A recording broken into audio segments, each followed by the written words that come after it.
শুভ সকাল বন্ধুরা, কেমন আছো তোমরা সবাই? আশা করছি বেশ ভালো আছো, আমিও ভালো আছি। দেখো সকালবেলা উঠেই রান্নাঘরে চলে এসেছি। এখানে ভাতের হাঁড়িও বসিয়ে দিয়েছি, ভাত ফুটে গেছে। আর নিজের জন্য এক কাপ লিকার চা করে নিয়েছি। ঘরের কাজকর্ম তো রয়েইছে, কম বেশি গরমও পড়েছে। আর এই যে আমার ব্রেকফাস্ট, এখানে কলা, ওটস, চিয়া সিড, টক দই আর আখের গুড় সব কিছু মিলিয়ে মিশিয়ে ফ্রিজে রেখে দিই, সেটাই খেয়ে নিলাম। খেয়ে দিয়ে এবারে যে ঘরের কাজকর্মে হাত দিয়েছি। আজকে মঙ্গলবার, ভাতের রান্নার সেরকম কোনো ব্যাপার নেই, মানে আমার ডগিরা ভাত খাবে, আমি তো ভাত খাই না। আমি ভাত না খেলে আমার ছেলেও ভাত খেতে চায় না, কিন্তু আজকে ওকে ফ্যান ভাত করে দিয়েছিলাম, কারণ ও ডালিয়া খেতে চায় না। তো সেই জন্য ওকে বললাম যে তাহলে তুই ফ্যান ভাত খেয়ে নে, আমি ডালিয়া খেয়ে নেবো। আমি ডালিয়াটা ওই প্রেশারে সিটি দিয়ে ফ্যান ভাতের মতনই মানে করে খাই, সেটা ওর আবার পছন্দ নয়। ওর একটু পোলাও ফোলাও মানে ডালিয়ার পোলাও ওর মতন বানিয়ে দিলে তবে ও খায়। তো সেটা মুখে সুখে একবার আধবার ঠিক আছে, কিন্তু এই যা গরম পড়েছে আর বারবার করতেও মানে ভালো লাগে না, ওই রকমভাবে অনেকটা ঝামেলার রান্না এইসব। সে যাই হোক, এখানে বাসনটা মেজে নিয়েছি। তো আমুদি মাছ এনেছে বাজার থেকেই, আমায় ফোন করেছিল যে আমুদি মাছ নিয়ে যাবো, কারণ এই গরম পড়েছে বলে আমি হালকা পাতলা খাবো হালকা পাতলা খাবো বলে মাথা খেয়ে ফেলছিলাম, সেই জন্য জিজ্ঞাসা করলো। কিন্তু আমুদি মাছটা আমার খুবই ফেভারিট। তো আমি বললাম যে ঠিক আছে নিয়ে আসতে, কোনো অসুবিধা নেই। আর এই যে বোয়াল মাছ এনেছে, দুদিনে দুটো মাছ, দুদিন আর কি আমাদের হয়ে যাবে। এগুলো ধুয়ে রেখে দিচ্ছি। আর আমার ডগিদের মাংস এনেছে, সেইগুলোও ধোবো, ধুয়ে ফ্রিজে চালান করব। জামা কাপড়টা সকালবেলায় ভিজিয়ে রেখে দিয়েছিলাম কাচবো বলে। আর এই দেখো কাচতে বসেছি, ক্যামেরাটা অন করেছি বলে দরজাটা খুলে আর কি কাচতে গেছি, তা না হলে আমি দরজা বন্ধ করেই কাচি। এরা না কাচার সময় ভীষণ জ্বালাতন করে, চান করবে, জল ঘাঁটবে ভেতরে, আর সার্ফ জল তো মুখে দিলে আবার সমস্যা হবে, সেই জন্য আমি দরজাটা দিয়েই দিই।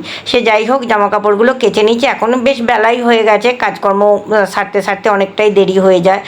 আর তো তাড়াহুড়ো তো কিছু নেই, রান্নার তো কোনো ঝামেলা নেই, একদম সিম্পল রান্না। তো ওই জন্য কাচাকুচিটা ভাবলাম একটু লেট হলেও কোনো অসুবিধা নেই, কেচে মেলে ঘরের কাজকর্ম হাত দেবো।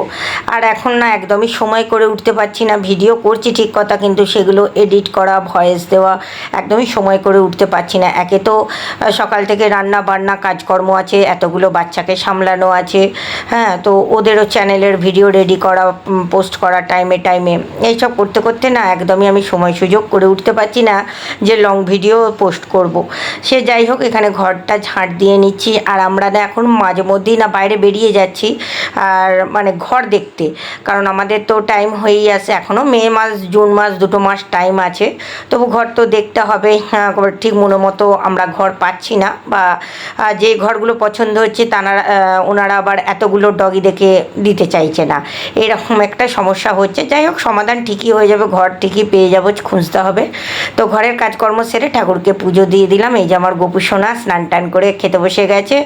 আর সমস্ত ঠাকুরকেই আগে শান্তিপূর্ণভাবে পুজো দিয়ে হনুমান চল্লিশা পাঠ করে তারপর নিজের জন্য খাবার বানিয়ে নিয়েছি। আজকে আমি করেছিলাম, বললাম ডালিয়া খাবো, তো ডালিয়া আর পাঁপড় ভাজা ঘি দিয়ে গরম গরম নিয়ে বসে গেছি। আমার ছানাপোনাদের খাওয়া কমপ্লিট হয়ে গেছে, তবু সেই আমার খাবারের দিকে দেখছো হামলে পড়ছে, ওই জন্য একটুখানি বকা দিলাম। আর ঘড়িতে প্রায় 2:30 বাজছে, এই হলো ব্যাপার। তো চলো এখন গরম গরম খেয়ে নিই, আবার পরে তোমাদের অন্য একটা ভিডিওতে দেখা হবে।